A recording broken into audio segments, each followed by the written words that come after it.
मेरे सभी दोस्तों को नमस्ते। आज भाई दूज है और भाई दूज की बहुत बहुत शुभकामनाएं आप सभी स्टूडेंट्स को। दोस्तों आज हम लोग यहाँ पे डिस्कस कर रहे हैं छोटा सा वीडियो, जिसमें हम लोग यहाँ पे ये डिस्कस करेंगे कि ई वे बिल की कहाँ कहाँ पे ज़रूरत नहीं होती है। So what I should say is what are the exceptional situations जहाँ पे ई वे बिल इशू करने की ज़रूरत नहीं होती है। ये टॉपिक मैं आपके साथ स्टार्ट करूं उससे पहले एक बहुत छोटा सा अनाउंसमेंट है अनअकैडमी के बिहाफ के ऊपर। एंड अनाउंसमेंट है कि कल 7 तारीख को संडे को सीए इंटर का कॉम्बैट का टेस्ट हो रहा है। इस कॉम्बैट के टेस्ट के अंदर आपसे इनकम टैक्स प्लस बाकी 3 सब्जेक्ट्स और इन सब के मिला के टोटल 40 क्वेश्चंस पूछे जाएंगे, जिसको आपने 1 घंटे में आंसर करना है। अक्रॉस इंडिया जितने भी स्टूडेंट्स ये टेस्ट देंगे उन सबका एक मेरिट टेस्ट बनेगा। जो टॉप 3 मेरिट होल्डर्स होंगे उनको सीए का प्लस सब्सक्रिप्शन दिया जाएगा 100% फ्री ऑफ कॉस्ट। और इसी प्रकार से जिनका भी रैंक 4th से लेकर 10th के बीच में होगा उनको 75% का डिस्काउंट दिया जाएगा। जिनका रैंक 11 से 50 का होगा उनको 50% का डिस्काउंट, और फिर जिनका रैंक 51 से लेकर 100 तक का होगा उनको 25% का डिस्काउंट दिया जाएगा। ये डिस्काउंट वर्ड मैं यूज़ कर रहा हूँ जिसको अनअकैडमी स्कॉलरशिप बोलते हैं, तो इसको आप मिस मत कीजिएगा। ये कल 7 तारीख को दोपहर 12 बजे होगा। इसके अंदर आपको पार्टिसिपेट करने के लिए एक इनविटेशन कोड की ज़रूरत पड़ेगी। मेरा इनविटेशन कोड आपको यहाँ पे राइट हैंड साइड पे दिया हुआ है, दैट इज़ CA जोहर। आप CA जोहर कोड को यूज़ करके आप इस टेस्ट को अटेम्प्ट कर सकते हैं। ये टेस्ट कल दोपहर 12 बजे स्टार्ट होगा। 1 घंटे का टेस्ट रहेगा और इसमें पार्टिसिपेट करने के लिए स्कैन कोड मैंने आपको दिया हुआ है, आप स्कैन कोड को यूज़ कर सकते हैं। इसके अलावा डिस्क्रिप्शन बॉक्स के अंदर मैं आपको इसका डिस्क्रिप्शन भी दे रहा हूँ, लिंक भी दे रहा हूँ। आप उस लिंक को यूज़ करके भी अपना टेस्ट स्टार्ट कर सकते हैं कल 7 तारीख को। आइए अब हम लोग यहाँ पे अपना वीडियो स्टार्ट करते हैं ई वे बिल का।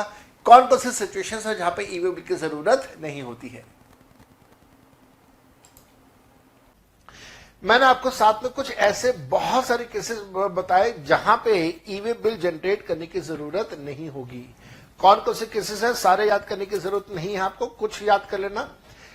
जैसे मान लीजिए कंटेनर्स हैं, जिन कंटेनर्स के अंदर सामान रख के इंडिया में लोड इंडिया में आता है, इंडिया से बाहर जाता है। कई बार आपने देखा होगा शिप्स के ऊपर जो कंटेनर्स होते हैं, बेसिकली उनके बारे में बात करें, स्टील के बहुत बड़े बड़े जायंट कंटेनर्स होते हैं, उनके बारे में बात हो रही है। अगर खाली कंटेनर की मूवमेंट हो रही है तो no E way bill is required. इसी प्रकार से एयरपोर्ट, कस्टम पोर्ट से अगर ये कंटेनर्स, भरे हुए कंटेनर्स अगर कंटेनर डिपो पे जा रहे हैं, कंटेनर डिपो का मतलब कि जहां से पोर्ट से उनको हटा के एक दूसरी जगह पे रखा जाता है, जहां पे आराम से गुड्स की इंस्पेक्शन की जा सकती है, कंटेनर को लोड किया जा सकता है, अनलोड किया जा सकता है, तो कस्टम डिपार्टमेंट के कंट्रोल में ही वो रहेंगे, लेकिन एक अलग जगह पे रखा जाएगा, separate from port, airport and sea ports.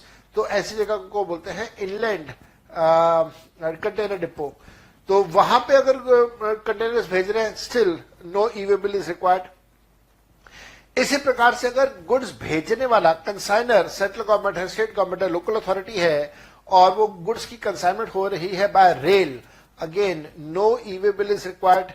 Then similarly अगर आप गुड्स की मूवमेंट कर रहे हैं थ्रू नॉन मोटराइज्ड व्हीकल्स, जैसे मैंने बुलक कार्ट आपको यहां पर दिखाया, again no E way bill is required. अगर गुड्स, और ये पॉइंट नंबर डी मैंने आपको बता दिया, गुड्स को अगर आप ट्रांसपोर्ट कर रहे हैं और वो गुड्स नॉन टैक्सेबल गुड्स हैं, जैसे पेट्रोल है, डीजल है, एविएशन टर्बाइन फ्यूल है, अल्कोहल है, तो फिर उसके लिए भी ई वे बिल की जरूरत नहीं पड़ती है। ये बहुत जरूरी बात, अगर गुड्स नेपाल जा रहे हैं या नेपाल से आ रहे हैं, भूटान जा रहे हैं, भूटान से आ रहे हैं, तो फिर उस केस में भी ई वे बिल की जरूरत नहीं है। ऐसा इस वजह से because these are landlocked countries and we as India, we always have been an elder brother to Nepal and Bhutan। इस वजह से हम लोगों ने हमेशा लोगों को सपोर्ट किया। तो हमारे समुद्र के रास्ते अगर सामान कलकत्ता तक पहुंचा है और कलकत्ता से फिर वो आगे भूटान या नेपाल जाना है सड़क के रास्ते, तो उन ट्रक्स के लिए हम लोग ई वे बिल जनरेट नहीं करेंगे। साथ साथ में ध्यान रखिएगा, अगर डिफेंस के गुड्स हैं, टैंक्स की मूवमेंट्स हो रही है, तोप की मूवमेंट हो रही है, और अदरवाइज डिफेंस से के गुड्स की मूवमेंट हो रही है, तो फिर वहां पे भी ई वे बिल की जरूरत नहीं है, चाहे वो कंसाइनर के तौर पे हो या कंसाइनी के तौर पे हो। No E way bill is required. अगर खाली गैस सिलेंडर्स हैं, उनकी मूवमेंट हो रही है, again no E way bill is required. वेटमैन ब्रिज वाला कंसेप्ट मैं आपको अभी समझाता हूं, 1 मिनट का वक्त दीजिएगा, लेकिन पहले पॉइंट नंबर 10 पे आ जाते हैं। अगर आप ये इन गुड्स की मूवमेंट कर रहे हैं तो again no E way bill is required.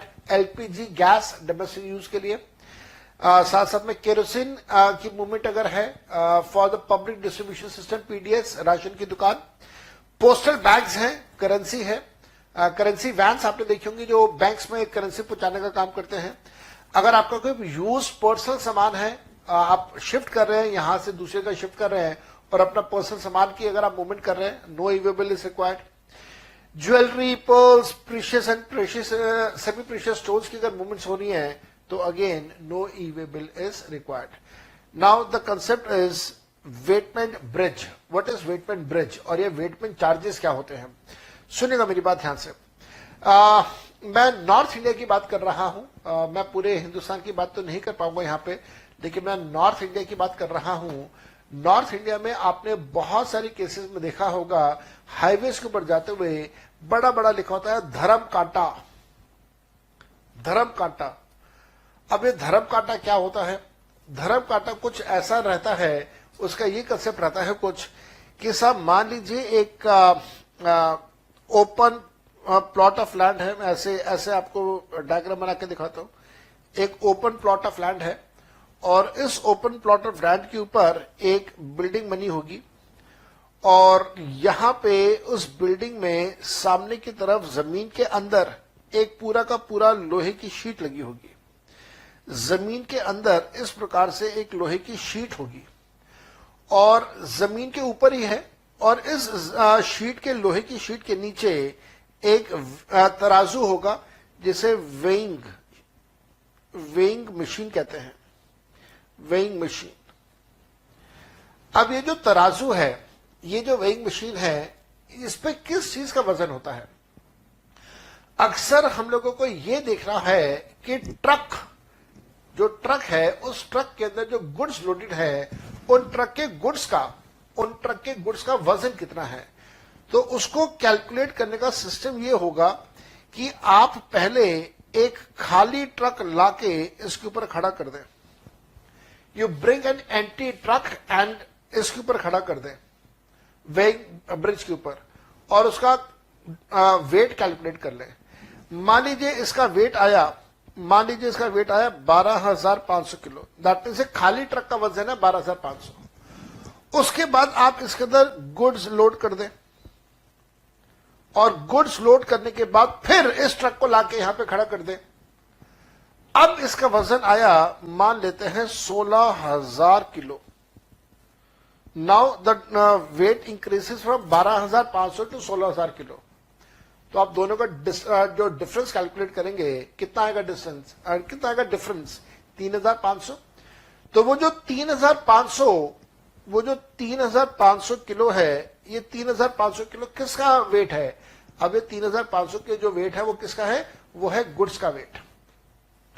तो गुड्स का वेट कैलकुलेट करने के लिए ये मशीन लगी हुई है। इस मशीन का कंप्यूटराइज सिस्टम इस बिल्डिंग के अंदर होगा और सारा का सारा प्रोसेसिंग इस बिल्डिंग के अंदर से हो रहा होगा। तो इसको बोला जाता है, यहां पे एटलीस्ट नॉर्थ इंडिया की बात कर रहा हूं, धर्म कांटा।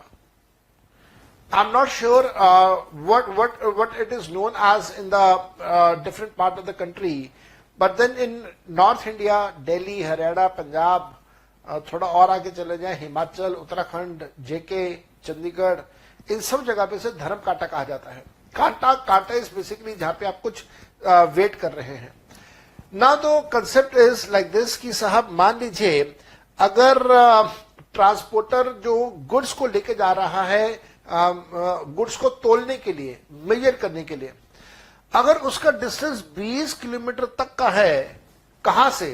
कंसाइनर की प्लेस से धर्म कांटा तक का डिस्टेंस अगर 20 किलोमीटर का है, तो no E way bill is required. अगर वो 20 किलोमीटर से ज्यादा हो गया तो definitely E way bill will be required. चलिए, तो ये धर्म कांटा वाला कंसेप्ट आप लोगों ने अच्छे से सीखा है, समझा है। और अब हम लोग आज की इस क्लास के लास्ट टॉपिक